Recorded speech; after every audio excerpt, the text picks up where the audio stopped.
लेकिन बात तो तब है जब आप बाहर जाकर कमाल करें। घर में तो हर कोई शेर होता है, लेकिन जब बाहर जाकर आप कुछ कमाल करते हैं तब असली बात होती है। और यह बात क्रिकेट में भी कही जाती है कि कोई भी प्लेयर जब अपने घर पर खेलता है तो आप उम्मीद करते हैं कि वो अच्छा ही खेलेगा, क्योंकि घर तो घर होता है ना। आप बचपन से अपनी उन्हीं कंडीशंस में खेलते हैं, चाहे आपका होम ग्राउंड हो या इवेंचुअली वो कोई भी ग्राउंड हो, कंडीशंस बहुत अलग नहीं होती हैं। तो उम्मीद करते हैं कि कोई भी प्लेयर जब अपने घर पे खेलता है तो कंपैरेटिवली बेहतर खेलता है।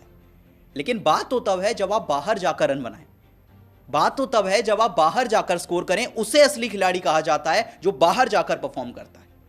अब आप मानकर चलते हैं कि हर खिलाड़ी के साथ यही होता है कि आप किसी भी खिलाड़ी के स्टैट्स देख लीजिए, जब वो घर पे खेलता है तो कंपैरेटिवली अच्छा खेलता है, लेकिन जब बाहर जाता है तो हल्का सा स्ट्रगल करने लगता है। अब आई थिंक बाबर आजम उन चुनिंदा क्रिकेटर्स में से जिनके लिए ये कहावत लागू नहीं होती, उनकी अलग ही कहानी चल रही है। मतलब बाबर आजम जब बाहर खेलते हैं तो कंपैरेटिवली अच्छा खेलते हैं, वो रन भी बनाते हैं, वो परफॉर्म भी करते हैं, पर जब घर में आते हैं तो वो खेलना ही भूल जाते हैं।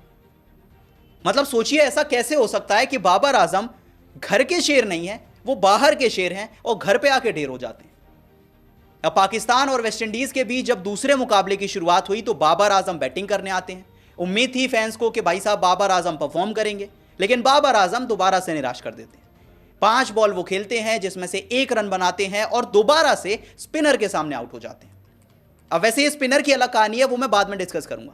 पहले आप बाबर आजम का जरा परफॉर्मेंस कंपेयर कीजिए। अभी कुछ ही समय पहले बाबर आजम साउथ अफ्रीका में खेल रहे थे, 3 इनिंग्स खेली थी, तीनों में 50 बनाया था। सबसे पहले 85 बॉल पे 50 बनाया, 127 बॉल पे 58 बनाया और 124 बॉल पे 81 बनाया। साउथ अफ्रीका में खेल रहे थे जहां खेलना मुश्किल माना जाता है, पर 3 इनिंग्स में बाबर आजम के 3 50 आए थे। फिर वो आ जाते हैं अपने घर पर यानी कि पाकिस्तान में, और पिछली 3 इनिंग्स में Babar Azam single digit score पे आउट हुए, डबल डिजिट तक भी नहीं पहुंचे। 20 बॉल पे 8 रन, 11 बॉल पे 5 रन और 5 बॉल पे 1 रन। हैरानी की बात नहीं है ये। लोग कहते हैं भाई साहब घर में सब शेर होते हैं, बाबर आजम बाहर शेर हैं, घर में आके ढेर हो जाते हैं। ये क्या कहानी चल रही है? मतलब इसको लेकर क्रिटिसाइज करें, उनकी तारीफ करें, समझ ही नहीं आ रहा है क्या करें। मतलब सोचने वाली बात है कि बाबर आजम को अब 60 इनिंग्स हो चुकी हैं, उनका इंटरनेशनल 100 नहीं आ पाया है। 50 आपने बनाए हैं, आपने वापसी कर ली है। साउथ अफ्रीका सीरीज आपकी अच्छी गई थी, पर 100 का क्या? पाकिस्तान और वेस्ट इंडीज के दरमियान दूसरे टेस्ट मैच के अंदर नुमान अली की शानदार हैट्रिक। ये हैट्रिक बहुत देर के बाद सामने आई कि पाकिस्तान की टीम के टाइम से, पाकिस्तानी बॉलर के टाइम से, पाकिस्तानी होम ग्राउंड में इतनी बड़ी टीम के खिलाफ टेस्ट सीरीज के अंदर टेस्ट फॉर्मेट में बहुत देर के बाद ऐसा हुआ है कि किसी पाकिस्तानी स्पिनर ने, किसी पाकिस्तानी बॉलर ने हैट्रिक की हो। विक्रांत गुप्ता कहना है कि नुमान अली और साजिद खान ये दोनों एक्स्ट्राऑर्डिनरी बॉलर हैं। ये बॉलिंग के सामने कोई भी बल्लेबाज टिक नहीं सकता। वे पहले टेस्ट के अंदर साजिद खान का शानदार शिकार, पहले टेस्ट मैच की दोनों इनिंग के अंदर साजिद खान ने अकेले मिलकर 9 विकेट ली थी, और दूसरे टेस्ट मैच की पहली इनिंग के अंदर सिर्फ नुमान अली की 6 शिकार करने का मतलब ये कि पूरी की पूरी इंडियन टीम के अलावा वेस्ट इंडीज टीम को आउट कर दिया। विक्रांत गुप्ता कहना है कि अगर नुमान अली की साजिद खान को मजीद मॉडिफाई किया गया तो पाकिस्तान टीम दोबारा टेस्ट फॉर्मेट के अंदर नंबर बना सकती है, क्योंकि जब से पाकिस्तान टीम अपने होम टाउन में सीरीज हारी है बांग्लादेश के खिलाफ, उसके बाद से लेकर अभी तक Pakistan team test series clean sweep कर रही है अगली टीम को। इससे पहले सीरीज थी, उसके अंदर भी पाकिस्तान के बॉलर नुमान अली और साजिद खान ने पूरी सीरीज जितवाई, और दोबारा दूसरे टेस्ट मैच के अंदर भी इतनी शानदार परफॉर्मेंस। तो ये बात मुकम्मल वाज़ेह है कि पाकिस्तान टीम वेस्ट इंडीज को 1 साइडेड सीरीज क्लीन स्वीप करेगा। विक्रांत गुप्ता कहना है कि आज के टेस्ट मैच के बाद ये बात तो वाली हो चुकी है कि पाकिस्तान की बॉलिंग टेस्ट फॉर्मेट के अंदर दोबारा आ चुकी है। हाँ, फास्टिंग अटैक हो, स्पिनिंग अटैक हो, पाकिस्तान के बॉलर हर फील्ड के अंदर एक्स्ट्रा एफर्ट करने के लिए तैयार है। बिलखसूस साजिद खान और नुमान अली, इन दोनों की ऐसी शानदार स्पिनिंग अटैक है, इनके सामने वेस्ट इंडीज तो क्या कोई और भी टीम हो बड़ी से बड़ी, यहाँ तक इंडियन टीम भी खेले होम टाउन के ऊपर, तो वो भी साजिद खान की बॉलिंग से, नुमान अली की बॉलिंग से बच ना पाएगी। जिस तरह बुमराह, जडेजा, अश्विन की जादुई बॉलिंग थी, साजिद खान, नुमान अली की उनसे भी ज़्यादा जादुई बॉलिंग है। इसकी वजह से पाकिस्तान टीम हर मैच, घर में तो हर कोई शेर होता है, लेकिन जब बाहर जाकर आप कुछ कमाल करते हैं तब असली बात होती है। और यह बात क्रिकेट में भी कही जाती है कि कोई भी प्लेयर जब अपने घर पर खेलता है तो आप उम्मीद करते हैं कि वो अच्छा ही खेलेगा, क्योंकि घर तो घर होता है ना। आप बचपन से अपनी उन्हीं कंडीशंस में खेलते हैं, चाहे आपका होम ग्राउंड हो या इवेंचुअली वो कोई भी ग्राउंड हो, कंडीशंस बहुत अलग नहीं होती हैं। तो उम्मीद करते हैं कि कोई भी प्लेयर जब अपने घर पे खेलता है तो कंपैरेटिवली बेहतर खेलता है। लेकिन बात तो तब है जब आप बाहर जाकर रन बनाएं, बात तो तब है जब आप बाहर जाकर स्कोर करें, उसे असली खिलाड़ी कहा जाता है जो बाहर जाकर परफॉर्म करता है। अब आप मानकर चलते हैं कि हर खिलाड़ी के साथ यही होता है कि आप किसी भी खिलाड़ी के स्टैट्स देख लीजिए, जब वो घर पे खेलता है तो कंपैरेटिवली अच्छा खेलता है, लेकिन जब बाहर जाता है तो हल्का सा स्ट्रगल करने लगता है। अब आई थिंक बाबर आजम उन चुनिंदा क्रिकेटर्स में से जिनके लिए ये कहावत लागू नहीं होती, उनकी अलग ही कहानी चल रही है।